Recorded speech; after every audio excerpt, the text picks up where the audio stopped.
Hi, Sally Ann here. Have you ever said to yourself, why can't I stop eating? Maybe it's chocolate after dinner, perhaps chips, biscuits, or ice cream. You tell yourself you'll just have a little, but before you know it, you've eaten far more than you intended. If you've wondered whether it's a lack of willpower, a comfort eating habit, or whether you're addicted to certain foods, today's episode is for you. The good news is there isn't just one reason why this happens, and understanding why you eat is often the first step to changing your relationship with food. Before we jump to food addiction, it's important to recognise there's many reasons we might struggle to stop eating. Hunger can occur from undereating or dieting, and at extreme levels, it's a huge drive to eat and not stopping until we feel full or overfull. I also know from working with clients for the past 30 years and my own experience with food, we're not even really taught to know what physical hunger feels like and what satiety and fullness is either. So we don't just know how much food will satisfy our hunger. Habits and routines can lead to overeating. Eating by the clock is a common one that I hear. And sometimes that occurs because rather than prioritising our meals, we fit them in amongst everything else in the day. And I know that can be a struggle, taking kids to school, getting to work on time, taking your lunch break when it's allocated. But these sorts of habits can lead to overeating, that mindless eating of morning tea because it's there, or the habit of going to the vending machine and getting a chocolate bar in the afternoon. But the big one that I grew up with, and many of you will be familiar with, is having to eat everything on your plate at meal times. Stress and emotional eating habits can develop too to help us through challenging times. And this was certainly the case for me when my brother died and I developed a comfort eating habit. And it took me a good 18 months to 2 years to realize that I was dealing with everything in life now with food. And it's okay. Our habits can expire. They do have a use-by date, as long as we know that they're there in the first place. Poor sleep leads to an increase in our desire to eat high-fat and high-sugar foods. What happens when we don't get enough sleep? Our hunger hormone, ghrelin, increases, and we just feel so hungry we want to eat everything in sight.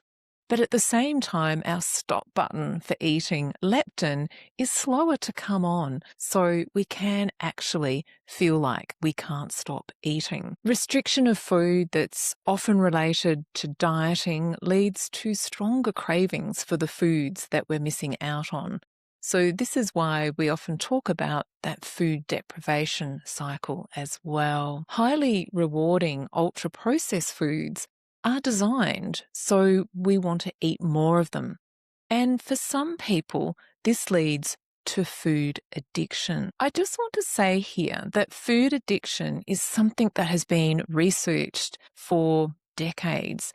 It's not something, though, that many healthcare practitioners are yet talking about. Throughout this episode, I'll be referring to ultra-processed foods, and these foods that have been manufactured using refined ingredients and additives make them incredibly convenient, consistent, and enjoyable to eat. Think of foods like chips, chocolate, sweet biscuits, confectionery, many packaged snack foods, TV dinners or pre-prepared meals, sugary drinks, and some fast foods. Not everyone has difficulty with these foods, but for some they can trigger much stronger cravings and make stopping much harder. I just want to pause briefly and mention our current categories of food as outlined in the NOVA food classification, so you can understand where ultra-processed foods fit in. The first category is unprocessed or minimally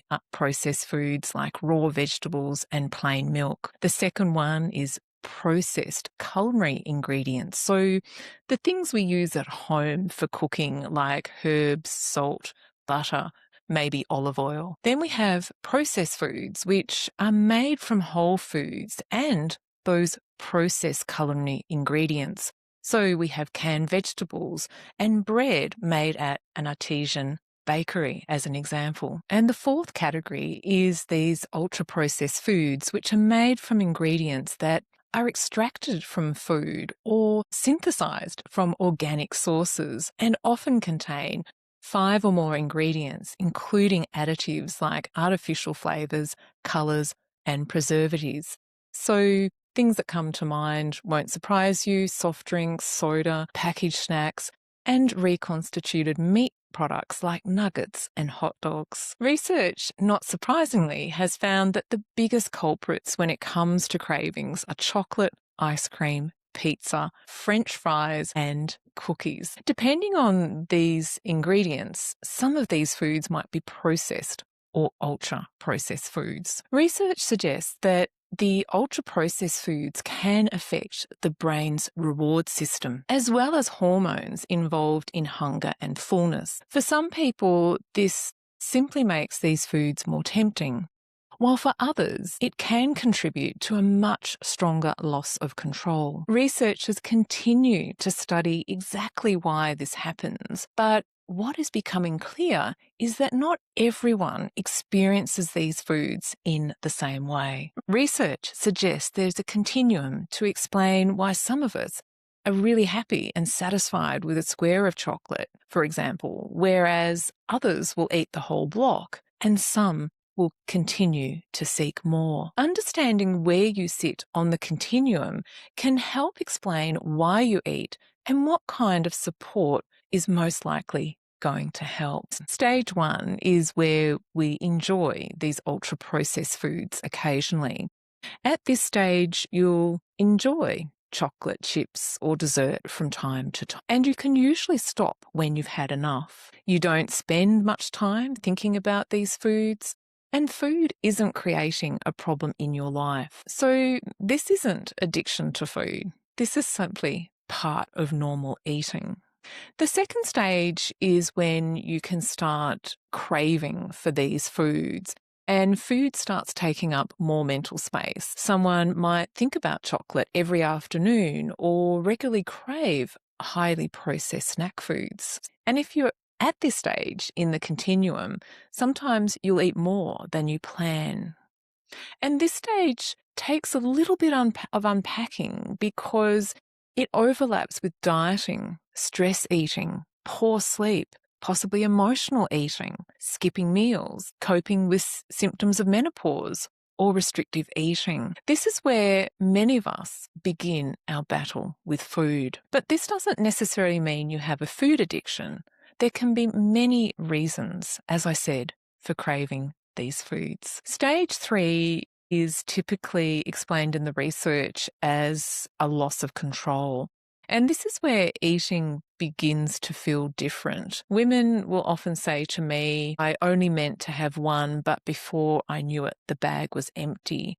I wasn't even hungry. I kept eating after I was full. I couldn't stop. There might also be feelings of shame, hiding the wrappers from what you've eaten. Food begins to feel like it's in charge. But towards the later part of the continuum of stage 3, you might also start to experience withdrawal symptoms like difficulties sleeping, or you may feel more anxious. And when you start having these symptoms, it is nearly like we're heading into the next stage of pre-food addiction or early food addiction. So at stage 4, food is starting to have a major impact. At this point, eating is affecting daily life. When you're here at this stage, you'll continue eating ultra-processed foods despite knowing their consequences on your health and on your mood. And you may also realize at this stage that you are starting to feel more out of control around food than you used to. And you're also aware that repeated attempts to stop eating these foods just haven't worked. And food is starting to have a major focus in your daily life. And at stage 5, the researchers are suggesting that this is where food addiction has become quite established. And it's a real dependency needing to eat food to feel better. Food certainly dominates daily life now. And if you're at this stage, you're unable to stop even if you wanted to. Life revolves around obtaining and eating certain foods, but it's not for pleasure. It's about now avoiding those withdrawal symptoms. So people can go through a withdrawal and then start eating the foods more often, but more often than not, it's got to the point where they need to eat the foods because they don't want to experience those withdrawal symptoms. So from these 5 proposed stages of food addiction, we can see that different support would be beneficial depending on where you are on the continuum. Imagine going to 5 different physiotherapists with 5 different types of injuries over a period of time. You wouldn't expect to receive the same treatment for each type of injury. So eating is no different. The reason you're struggling to stop eating is what matters. So someone in stage 1 who's occasionally enjoying these ultra-processed foods may not need help at all, as food is not controlling their choices. So if that's you, just continue to enjoy your food unless you have some health concerns and wonder how to make some changes without going on a diet or trying to follow restrictive rules. Someone at the next stage, stage 2, is experiencing those food cravings and may benefit from support to understand what's driving the food cravings. And everyone's different. For my clients, I see this all the time. For Carol, her starting point was establishing regular meals. Judy started somewhere else. She needed to drop restrictive eating and labelling foods as good or bad. And Mary, like many of us, needs support to actually tune into physical hunger and satiety. It wasn't until Mary was able to do this that she could identify her driver for eating that was making it difficult for her to stick to healthier eating for the long term. The Eating for You approach has been incredibly effective for women and some men to overcome food cravings. Many of my clients start with the free emotional eating triggers checklist, and the download to that resource is with the show notes. So once we get to stage 3, that loss of control, and that's happening more frequently, at this stage, personalised support is definitely recommended. So you can understand emotional eating triggers, your routines, your home and work environments, and what your thought patterns are around food. And at this point, you would start looking at the impact as well of ultra-processed foods. All of these things become important. And coaching can make a significant difference. Stages 4 and 5, as I said earlier, being described in the research where the food addiction is starting to take hold. And for some people, especially when eating feels totally out of control, working with a multidisciplinary team may be the best approach. I just want to say that the purpose of understanding this continuum or this proposed continuum isn't to label yourself or diagnose yourself. It's to stop blaming yourself. If you've been wondering, why can't I stop eating? The answer isn't a lack of willpower. Understanding why you're eating helps you choose the support that's right for you. And that's exactly what we do at Eating for You. We work together to explore what's driving your eating so we can make sure you're matched with the right support, not support that's designed for somebody else. If you take one thing away from today's episode, let it be this.